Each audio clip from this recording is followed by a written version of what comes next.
city area by raising the issues caused by noise pollution. अब I am a working person, ठीक है। जब मैं स्कूल टाइम में भी मेरे 10th चल रहे थे, 10th स्टैंडर्ड, और हमारे ये मंथ में जो है सितंबर में, अक्टूबर में काफ़ी सारे फेस्टिवल्स आते हैं, जैसे कि गणपति, और उसके बाद हमारा ये आ जाता है नवरात्रि, सो मेनी फेस्टिवल्स। और I truly respect these festivals. अगर मेरा पेपर ना हो, मेरा काम ना हो, अब तो नवरात्रि का 10 बजे तक बंद हो जाता है। जब मैं 10th में थी तो 1 o'clock 2 o'clock तक नीचे गाने बजते थे और बजते ही रहते थे, जिससे नींद नहीं आती थी और सुबह फिर उठ के स्कूल जाने में बहुत प्रॉब्लम होती थी, हेडेक होता था। और जो ओल्ड एज सिटीजन्स है, मैं आपको ये क्यों बता रही हूँ, क्योंकि अगर हम नॉइज़ पोल्यूशन इशू के बारे में बात कर रहे हैं तो हमें ये पता होना चाहिए इसकी वजह से क्या क्या प्रॉब्लम्स होती है। जो बूढ़े लोग हैं जिनको सुनने में दिक्कत होती है, काफ़ी सारी प्रॉब्लम्स होती है, नॉइज़ पोल्यूशन से काफ़ी दिक्कतें हो सकती है। जैसे फिलहाल मेरी दोस्त वो थाईलैंड ट्रिप पे गई हुई थी, तो मैंने उससे पूछा how was your experience in flight. She said disaster. मैंने कहा क्यों? उसने बोला जब लैंड होता है और टेक ऑफ होता है ना प्लेन, तो जो आवाज़ आती है ना उससे इंसान बहरा भी हो सकता है। वॉल्यूम का भी तो होता है ना बेटा, slow fast fast fast fast, और एक लेवल पे इतना फास्ट उसका वोल्टेज बढ़ जाता है या इतना फास्ट वो वॉल्यूम हो जाती है कि वो आपके ईयर के लिए बेनिफिशियल नहीं है। ये उसी तरह की नॉइज़ पोल्यूशन की बात की जा रही है। अंडरस्टैंडिंग? कभी कभी कुछ साउंड आपके कान को बहुत तकलीफ देते हैं और वो साउंड इतने डेंजरस हो सकते हैं कि और ईयर्स में ब्लीड, खून भी निकल सकता है। फिलहाल हम अपने लोकेशन में, लोकेलिटी में इस तरह के लाउड स्पीकर्स में अभी एक्सपीरियंस नहीं है। हम उतना ही लाउड प्ले करते जितना एंजॉय किया जा सके। लाउड स्पीकर्स के आप ये सर मार्कर चाहिए आपको? ये बहुत कंटिन्यू होता है। जैसे यहाँ टेम्पल में due respect we worship God, but मैंने ये जगह, ये क्लासेस मेरा ही था, जो मेरा पहला ब्रांच था, मैंने यहीं पे शुरू किया अपना क्लासेस और एक साल यही क्लासरूम में पढ़ाया। ये क्लासरूम, बगल वाला classroom, both of the classroom I had taken on rent by रास्ता।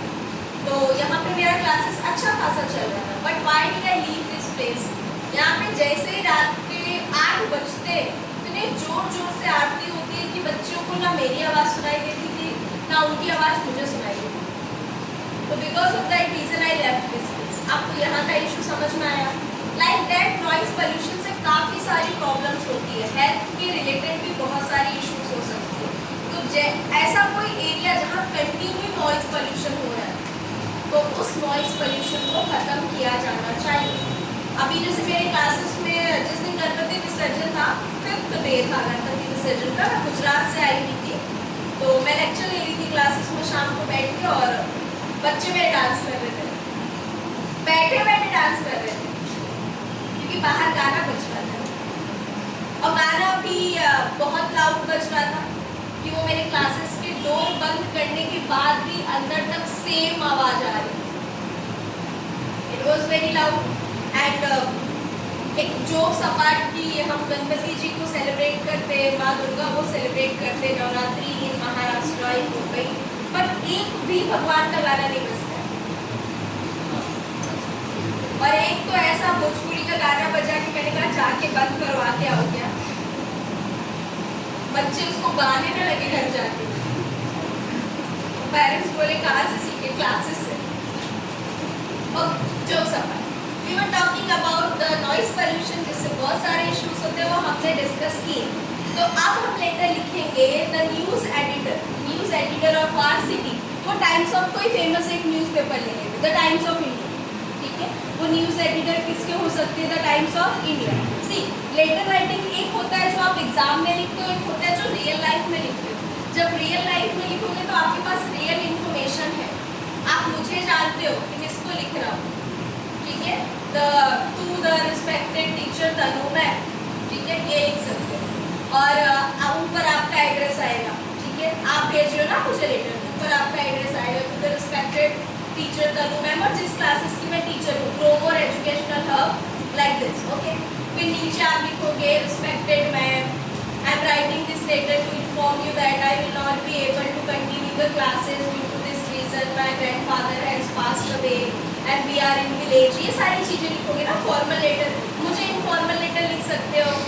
No, you can not write to me a informal letter. कल मेरी स्कूल प्रिंसिपल ने ग्रुप में एक टीचर्स के ग्रुप में एक मैसेज डाला और मुझे लगा कि काफ़ी सारी टीचर्स समझ नहीं पाती हैं कि स्टूडेंट्स के साथ बिहेव कैसे करना है।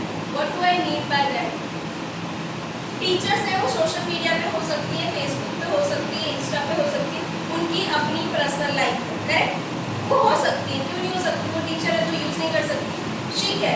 But as a student can you follow her? No. Single student जिसको मैंने आज तक पढ़ाया है, मैंने हर एक लेक्चर, हर एक बैच में बहुत स्ट्रिक्टली बोला है कि I use social media, I have an Instagram account, I have Facebook account, but you cannot follow me. अगर मुझे रिक्वेस्ट भी भेज दी तो तुम दुनिया में रिक्वेस्ट हो जाओगे, तो बहुत मारो। इन्फिनिटी क्लासेस में पढ़ाती थी, एक बच्चे ने मुझे इंस्टा पे रिक्वेस्ट भेज दी, उसको क्लास में ही मारा था मैंने। This is not allowed. तो मुझे आप इनफॉर्मल लेटर कभी नहीं लिख सकते। I am your teacher, we have a boundaries and you have to only write to me a formal letter. तो informal किसको लिख सकते हैं? You can write informal to your brother, sister, mother, father. Exam में दो options आते हैं और वो ऑप्शंस आपको इसलिए देते ताकि तुम पगला के गलती करो। Informal and formal. मार्क्स आपको सिर्फ फॉर्मल लेटर पे मिलता है, इनफॉर्मल में वो नंबर काटते हैं। और फॉर्मल लेटर ही सबसे ज़्यादा इजी, क्योंकि जितने स्टेप्स है हर स्टेप पे मार्क्स है। तुम आधा लिख के छोड़ दो तो भी नंबर मिलेगा। This is the power of formal letter. तो अगर आपको ऑप्शन मिलता है इनफॉर्मल एंड फॉर्मल का, तो आप क्या लिखोगे? क्वेश्चन में इरेज कर दूं, राइट? साइड पे हम एड्रेस से शुरू करेंगे। एड्रेस हमें दिया था क्वेश्चन में? नहीं दिया था। तो आपको 2-3 लाइन का रटा रटाया एड्रेस माइंड में बिठा लेना है। क्या मतलब मिस मैं अपने चौली का एड्रेस लिख देगा? लिख सकते हो, नो इश्यू। चाहिए तो आप लिख सकते हो, प्रॉब्लम नहीं है। बट अगर आप कंफ्यूज हो गए कैसे लिखना है, क्या लिखना है, तो जो आज मैं एड्रेस लिख रही हूँ वो तुम रट लो, ठीक है? क्या करोगे इसको? अब देखो ना, बहुत सारी जगहों पे ना सेक्टर्स होते हैं, तो वहाँ पे ना ऐसा रूम नंबर ये लिखने की जरूरत नहीं, वो इस तरह लिखा है 54 शास्त्री नगर।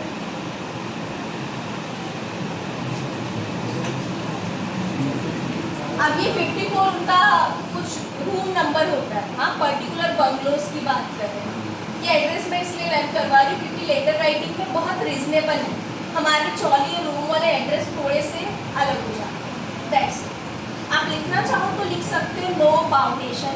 बट एड्रेस लिखने का भी पैटर्न होता है, रूम नंबर, फिर नगर, फिर आपका जो भी है बिल्डिंग का नाम एंड ऑल। और लेटर राइटिंग में आपका एड्रेस का लाइनिंग मैक्सिमम 3 to 4 लाइन होना चाहिए। कितना होना चाहिए? 3 to 4 लाइन। और जब एक लाइन में लिख रहे हो तो आपको ध्यान देना कि तीन वर्ड्स होने चाहिए, 3 to 4 वर्ड्स भी होने चाहिए एक लाइन में। ये नहीं कि बहुत खुश हुए तो एक लाइन में पूरा एड्रेस भर दूंगा और पूरा एक लाइन में लिख दिया आखिरी तक, जहाँ तक पन्ना खत्म हो रहा है। No, this is not a pattern बच्चा। शायद आपके माइंड में ये नहीं चल रहा, बट हम में से ही हमारे कुछ मित्र होंगे यहाँ पे जिनके माइंड में ये चल रहा होगा। अलग अलग क्या जरूरत है, एक लाइन में लिख दूंगा पूरा एड्रेस खत्म, दूसरा लाइन की पन्ना क्यों वेस्ट करना? अरे नहीं बेटा, बोर्ड में बहुत सप्लीमेंट मिलते हैं, पूरे यूज करना, ठीक है? सी, ये वाला पैटर्न आपको समझा?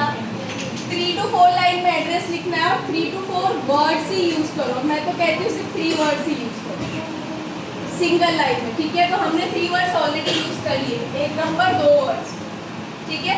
सो 54 शास्त्री नगर, फिर हम डाल देंगे मुंबई, मुंबई का जो भी पिन कोड हो 40017। इतने पे मैंने यहाँ पे एड्रेस 3 to 4 लाइन्स में लिखना था, बट ये एड्रेस मैंने शॉर्ट में लिख दिया। आप भी चाहो तो बोर्ड के एग्जाम में अगर आपके क्वेश्चन में एड्रेस नहीं दिया हुआ है, अच्छा यहाँ पर किसका एड्रेस है? सेंडर का। कौन भेज रहा है लेटर? हम लोग भेज रहे ना, हमें नॉइस प्रॉब्लम है। यहाँ पे किसका एड्रेस रहेगा बच्चों? सेंडर। सेंडर कौन है? जो भेज रहा है। सेंडर का मतलब क्या होता है? जो भेज रहा है। मैं देखो आपके लेवल पे जाके बहुत बेसिक से पढ़ा रही हूँ, एक एक छोटी छोटी डिटेल्स को बता रही हूँ, सो दैट आपसे गलती से भी गलती ना हो, and so that I can conduct your test upcoming Saturday. और जब गलती करो तो डंडा लेके बैठो और एकदम मस्त।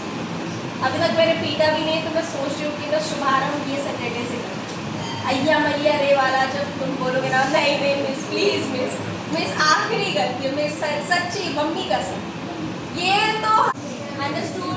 तो यहाँ पे हमने ये एड्रेस को हम यहाँ पे फाइंड अप कर दिया। अब इसके बाद आता है डेट लिखने का टाइम, और डेट लिखने का लेटर राइटिंग में पैटर्न होता है। मेरा मन में जैसा लिखेगा वैसा ही एग्जाम वाले को देखने पड़ेगा, नहीं नॉट योर मन। हाँ, we have to follow the exam rule and their मन।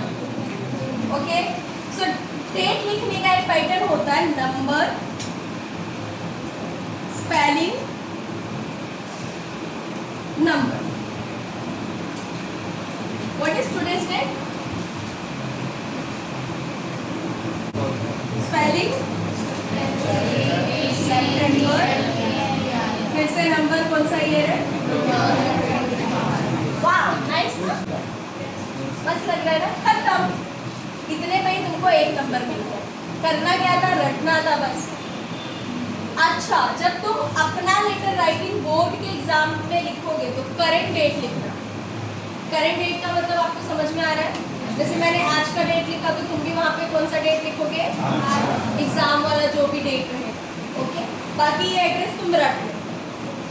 53 तो है, 2 लाइन का एड्रेस है। 54 शास्त्री नगर, मुंबई 400017।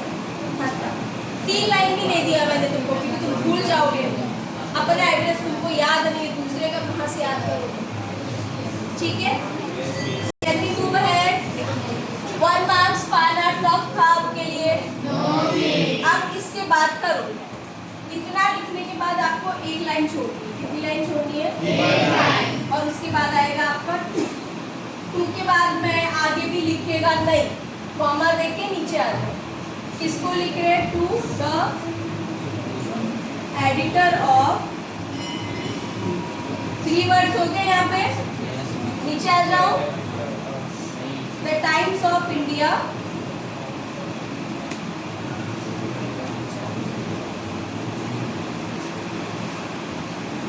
वर्ड्स हो गए ना यहाँ पे। हम 4 ले लेंगे क्योंकि इंडिया नीचे नहीं आ सकता। ठीक है, मैंने बोला था 3 to 4 वर्ड्स बोला, ऊपर वाले में मैंने 3 किया, बट 4 वर्ड्स तक हम ले जा सकते हैं। Maximum we can take 4 words. ठीक है, the Times of India, newspaper, Mumbai, खत्म। Any difficulties, any doubts? यहाँ पे भी आपको मिल गया 1 या हाफ मार्क्स, ये पैटर्न है उनका देने का। हर एक स्टेप पे मार्क्स है। यहाँ पे कुछ 1 देंगे, हाफ देंगे, ऐसा मैं भी यहाँ पे हाफ ही देंगे। ठीक है, अब इसके बाद भी आपको कितना लाइन छोड़ना है? सिंगल। उसके बाद आता है हमारा सब्जेक्ट, जिसपे मिलता है हमें प्रॉपर 1 मार्क्स। अब सब्जेक्ट हमें क्वेश्चन में से कॉपी करना पड़ता है। सब्जेक्ट सिर्फ एक लाइन में लिखना है। आई थिंक हमें क्या प्रॉब्लम थी? To raise the issues caused by noise pollution. इतना लिख दो, to raise the issues caused by noise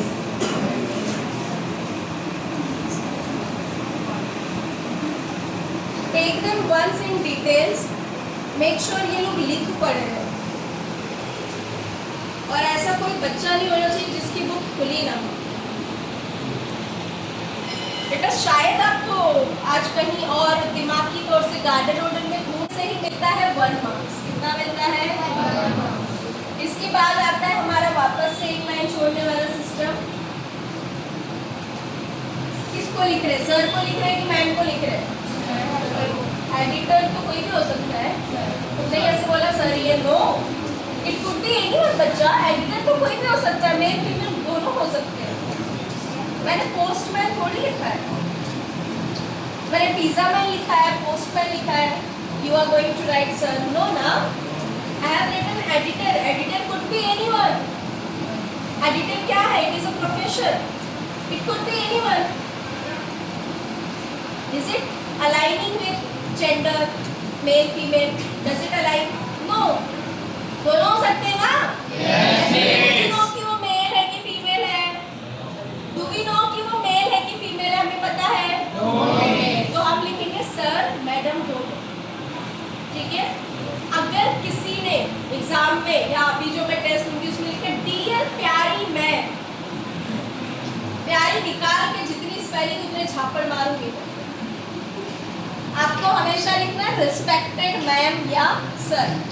बच्चे ना पगला जाते हैं। अभी मेरे स्कूल का कभी मैं, हाँ अरे यार तुम लोग मिल गए मतलब मेरा आधे से ज़्यादा काम हो जाएगा। स्कूल में पेपर होगा ना तो check we will write respected sir और मैडम, कॉमा, और बिना कोई लाइन का स्पेस। अच्छा हाँ, एक चीज़ मुझे और बता देंगी, जब लेटर राइटिंग आप लिखोगे ना बच्चा, तो ये पूरा वन साइड आना चाहिए। रेड लाइन दिख रहा है, ये रेड लाइंस जहाँ है वहीं से शुरू है। आई मीन टू से, आई थिंक कंफ्यूज हो गया। रेड लाइन के बाद तुम लिखते हो ना, जैसे यहाँ क्वेश्चन लिखे, हाँ वैसे ही लिखना, बट गैप मत लेना। रेड लाइन से बाहर एक फिंगर का गैप, इतना गैप नहीं।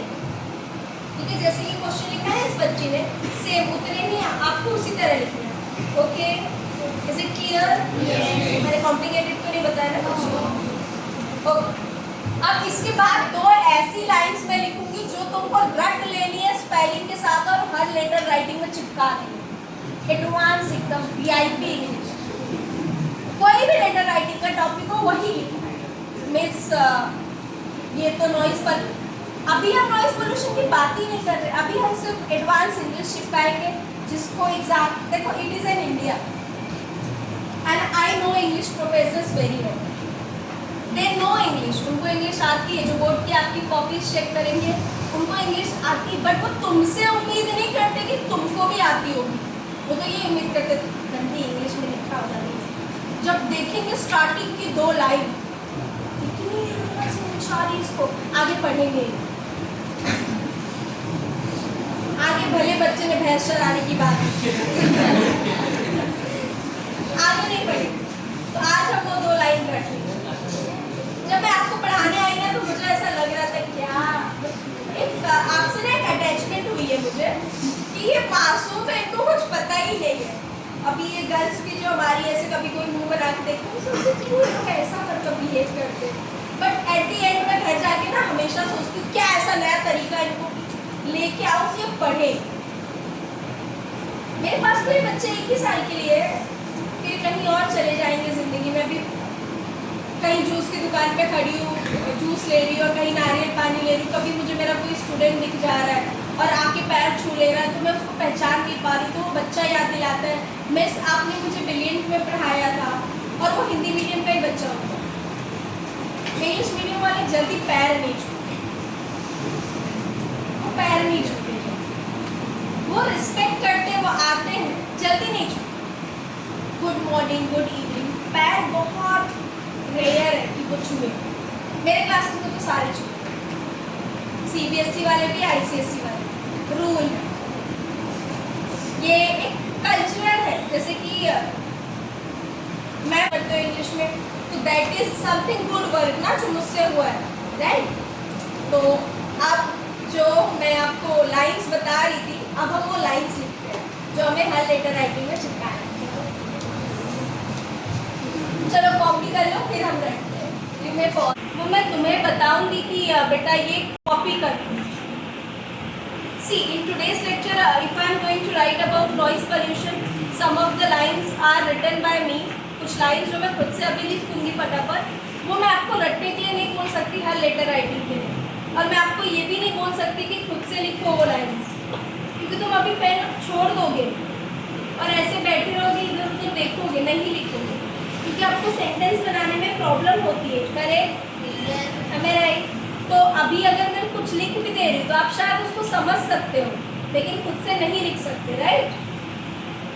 यस, यहाँ पे मैंने लिखा respected sir madam, I am writing this letter to draw your attention towards crucial issues faced by all the citizens of our locality due to, paragraph change नहीं होगा, हाँ, यहाँ पे जो बच्चे पीछे बैठे हैं उनको दिखेगा नहीं, ये सेकेंड लाइन में आएगा, हाँ, सेकेंड लाइन, सेकेंड पैराग्राफ में, it is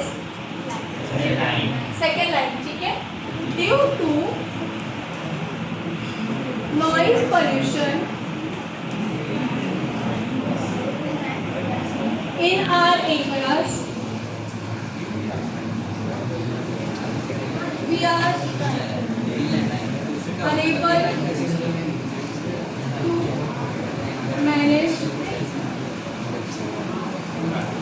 our work and day to, मैंने ओल्ड सिटीजन्स का भी बताया था ना, old citizens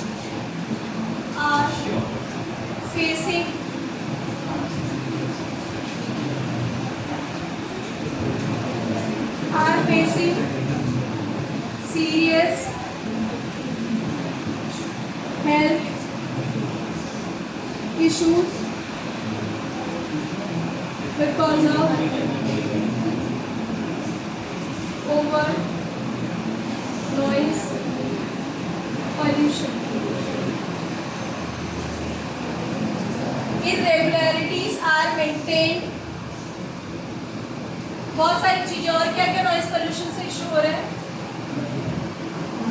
serious health issues are faced by everyone, जैसे कि ईयर एक,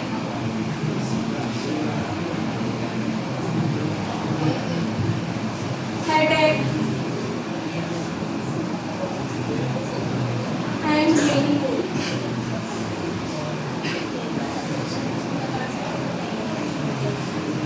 People are not able to sleep properly.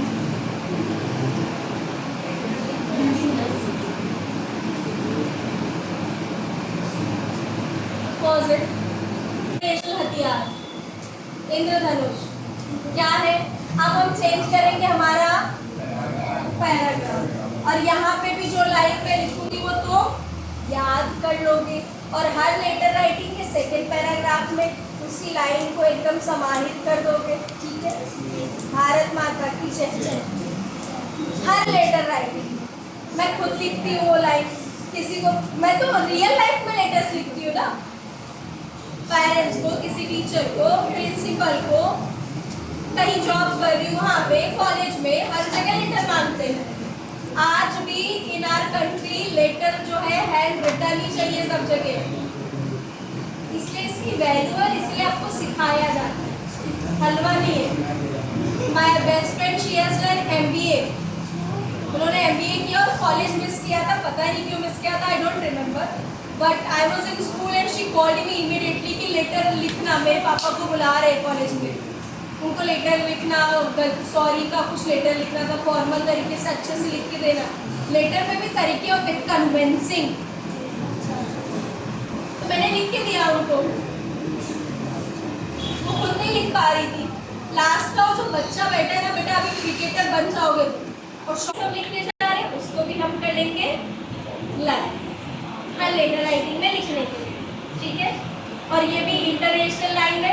अब इसको भी सेकेंड पैराग्राफ में अगर तुम्हारे एग्जामिनर ने पढ़ लिया, कहाँ से सीखा, उधर लिखना मत मेरे क्लासेस का, ठीक है? अच्छी लाइन से, और ये देखो ये इंग्लिश आपके लिए भी न्यू है, आई थिंक, करेक्ट? इसके बाद भी जो मैं लिखूंगी वो भी न्यू होगा, और वो एकदम बोलते ना सूर्यपुत्र कर्ण थे महाभारत में, उनके पास एक ऐसा हथियार था कि वो अर्जुन को हरा सकते थे, और अर्जुन उनसे हार जाते अगर हमारे भगवान कृष्ण छल नहीं करते तो। सूर्यपुत्र, अगर हम नॉलेज की बात करें तो सूर्यपुत्र कर्ण, उनको हराया नहीं जा सकता था।